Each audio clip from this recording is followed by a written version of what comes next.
भाजपा के लोग कह रहे हैं कि हम लोग रामचरितमानस का पाठ कराते हैं, ये लोग हज हाउस बनवाते हैं, सैफई महोत्सव। ये बीजेपी वाले, अच्छा ये हमारे बोर्ड सिंह जी हैं और यहाँ बहुत सारे ऐसे लोग होंगे हर साल कराते हैं, वो आते ही नहीं है। अगली बार योगी जी को बुलाना आप तब ये मानेंगे बात कि हाँ आप हर साल मनाते हो। वहीं राहुल गांधी ने भी विदेश में जाके लोकतंत्र की हत्या हो रही है देश में, इसको लेकर कहा था, इसको लेकर इसीलिए मैंने कहा कि अगर लोकतंत्र की हत्या हो रही है तो हमारे मुख्यमंत्री विधानसभा में उसी देश की, इंग्लैंड की प्रधानमंत्री का भाषण क्यों पढ़ रहे थे? हमारे उत्तर प्रदेश के मुख्यमंत्री इंग्लैंड की प्रधानमंत्री मार्गरेट थैचर, उन्होंने कभी कोई भाषण दिया था अंग्रेजी में, उसका हिंदी अनुवाद कर करके मुख्यमंत्री विधानसभा में संविधान को क्यों अपमानित कर रहे थे? क्या आप विदेशी प्रधानमंत्री का भाषण पढ़ करके बाबा साहब भीमराव अम्बेडकर जी का लिखा हुआ संविधान का अपमान कर सकते हैं क्या? संभल में एक पत्रकार ने एक मंत्री से केवल यही तो सवाल पूछा था कि हमारे क्षेत्र में जो विकास के वादे किए थे वो पूरे क्यों नहीं कर रहे हैं आप? बताओ, उसे जेल भेज दिया। क्या ये संविधान नहीं के सामने क्या संकट पैदा है किया इन्होंने? क्या ये संविधान से चल रहे हैं लोग, कानून से चल रहे हैं? पार्लियामेंट में अडानी को जांच को लेकर विपक्ष एक बार होके ईडी और सीबीआई पे भी आरोप लगा रही है कि सरकार उसका दुरुपयोग कर रही है। देखिए, लोकसभा चलाने की जिम्मेदारी सरकार की है और इसलिए सरकार की है कि विपक्ष की लोकतंत्र में भूमिका ये कि सवाल करे, उनसे जवाब मांगे। ये जवाब क्यों नहीं देना चाहते हैं? और अगर ये बात कह रहे हैं कि विदेश में कोई बात लोकतंत्र को लेकर के कही गई है, आपके ही उत्तर प्रदेश के विधानसभा में संविधान में जो हमारे प्रेम्बल में लिखा है समाजवादी देश बने, समाजवादी विचारधारा से देश प्रदेश चले, उसके बारे में उत्तर प्रदेश के मुख्यमंत्री जी ने क्या कहा? उन्होंने वो कहा जो इंग्लैंड की एक प्रधानमंत्री ने कभी अंग्रेजी में भाषण दिया था। हमारे मुख्यमंत्री जी ने इंग्लैंड की प्रधानमंत्री की अंग्रेजी की स्पीच को हिंदी में बोला, केवल समाजवाद को घेरने के लिए। तो क्या ये संविधान का अपमान नहीं है? क्या बाबा साहब भीमराव अम्बेडकर जी का लिखा हुआ संविधान के खिलाफ नहीं बोल रहे हैं सरकार के लोग?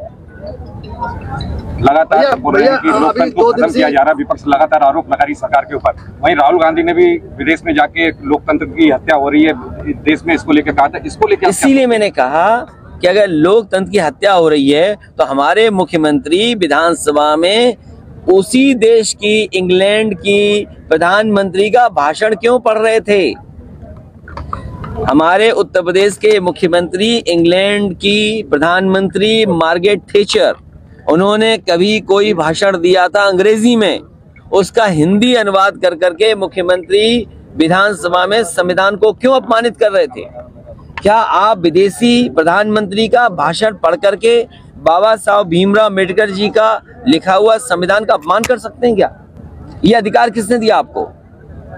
और फिर आज के समय पर यूट्यूब, गूगल, आप यहाँ जो बोल रहे हो सब दिखाई दे रहा है। अरे संभल में एक पत्रकार ने एक मंत्री से केवल यही तो सवाल पूछा था कि हमारे क्षेत्र में जो विकास के वादे किए थे वो पूरे क्यों नहीं कर रहे हैं आप? बताओ, उसे जेल भेज दिया। क्या ये संविधान नहीं के सामने क्या संकट पैदा है किया इन्होंने?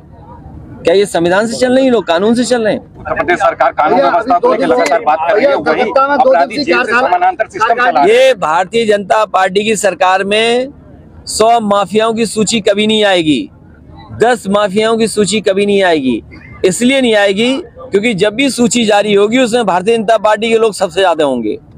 ममता जी से भाई, मैंने विधानसभा में पूछा कि टॉप 10 माफियाओं की सूची दे दो, टॉप 100 माफियाओं की सूची दे दो। आज तक सरकार ने नहीं बताया। सरकार इसलिए नहीं बता रही है क्योंकि सबसे ज्यादा बीजेपी के लोग निकलेंगे उसमें। आज आप बताइए, मैनपुरी में जमीन कौन कब्जा कर रहा है? गैर कानूनी काम मैनपुरी में कौन कर रहा है? सब बीजेपी के लोग कर रहे हैं। ये परसों पत्रकार एक खबर बना रहा था, कुछ लोगों ने पत्रकार उसकी बेटी को बहुत मारा। ये बीजेपी सच नहीं सुनना चाहती। अगर कोई लोकतंत्र में और खासकर हमारा पत्रकार भाई अगर कोई खबर सही चलाना चाहेगा तो बीजेपी के लोग प्रशासन के इशारा कर देंगे कि इसको जेल भेज दो, झूठे मुकदमे लगा दो, हत्या हो जाएगी, हत्या कर देंगे, लेकिन धारा 302 नहीं लगेगी। और जिसने कुछ नहीं किया होगा उसे मारपीट से लेकर के गंभीर धाराएं लगा देंगे। क्या जो संभल में पत्रकार था मंच पे मारपीट की थी, वो सब देखा है सबने। उस पर मंच की मारपीट की धारा लगा के जेल भेज दिया।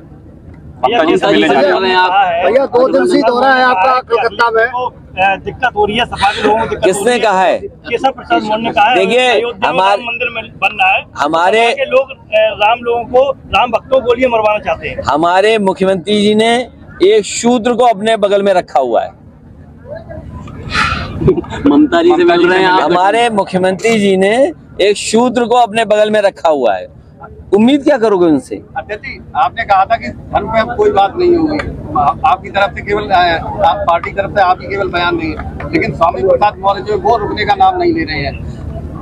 मैं अभी जानकारी करूंगा क्या नया बोला है उन्होंने।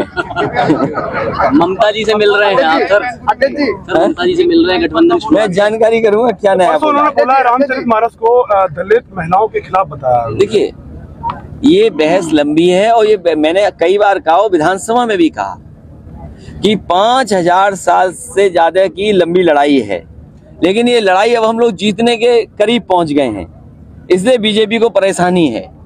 इसीलिए वो मुख्यमंत्री जी अपने बगल में एक शूद्र को रखते हैं और उससे बुलवाते हैं। भैया क्या माना जाए कि आप ये पूछिए, क्या वो शूद्र हैं कि नहीं है? भैया क्या माना जाए कलकत्ता में 2 दिन से चुनाव आ रहा है, कल आप ममता जी से मिल रहे हैं, गठबंधन जो वाली मीटिंग? बीजेपी पहले से ही घबराई हुई है कि ये मैनपुरी मॉडल क्या है। अब वो हो सकता है मैनपुरी घूम रहे हो, रिसर्च कर रहे हो कि मैनपुरी में कैसे बीजेपी इतना बुरा हारी है। मैनपुरी में जिला अधिकारियों को जो रामचरितमानस भागवत के लिए पैसा दिया जा रहा है, क्या लगता है 2024 में आ रहा है फिर ये? मैं पत्रकार साथियों आपके माध्यम से और अपने संगठन के लोगों से कहूंगा, आलोक साकी जी से, कि जिलाधिकारी से पूछें कि आयोजन कहाँ होगा जिसमें हम लोग भी सब शामिल हो जाके। कम से कम जिलाधिकारी बताएं कि प्रसाद कहाँ मिलेगा, तो हम लोग सब जाएंगे, प्रसाद लेके आएंगे, क्योंकि सरकार का पैसा, जनता का पैसा, और जनता के पैसे से आयोजन हो रहा है, तो हमारा आपका कार्यक्रम है। प्रदेश सरकार ने ये भी कहा कि हर मंदिर पे रामचरितमानस का पाठ तो अच्छी बात है, हम लोग सब शामिल होंगे, प्रसाद दीजिए उसके लिए। इससे पहले क्यों याद नहीं लेकिन आया? 1 लाख रुपए थोड़ी हो पाएगा। इससे पहले क्यों नहीं याद? एक गांव में 10-10, 15-15 मंदिर हैं, नहीं, इससे पहले 20 क्यों भी नहीं याद हैं। आया? किसको? सरकार को। नहीं, कोई बात नहीं, सरकार को जब याद आया तब मानेंगे, जब आंख खुले तब सवेरा।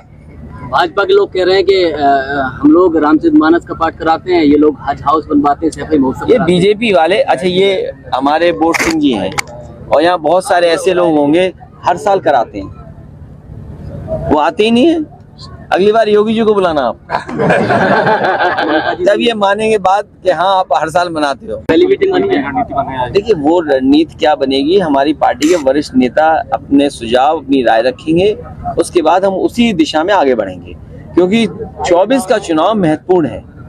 और इसलिए महत्वपूर्ण है कि उत्तर प्रदेश को दिशा तय करनी है। उत्तर प्रदेश ने ही प्रधानमंत्री बनाए हैं और उत्तर प्रदेश को ही आज पीछे छोड़ दिया। ये सरकार कह रही है कि केवल 100 में 4 लोग बेरोजगार हैं। क्या ये सच है? किसान की आय दोगुनी, बताओ, आलू भटक रहा है किसान, आलू की कीमत क्या दे रही सरकार? डीजल पेट्रोल महंगा, सिलेंडर दे नहीं पा रहे, और बिजली का बिल कितना महंगा है, और हर सड़क चौराहे पे, डिवाइडर पे सांड स्वागत कर रहे हैं। ये है उत्तर प्रदेश।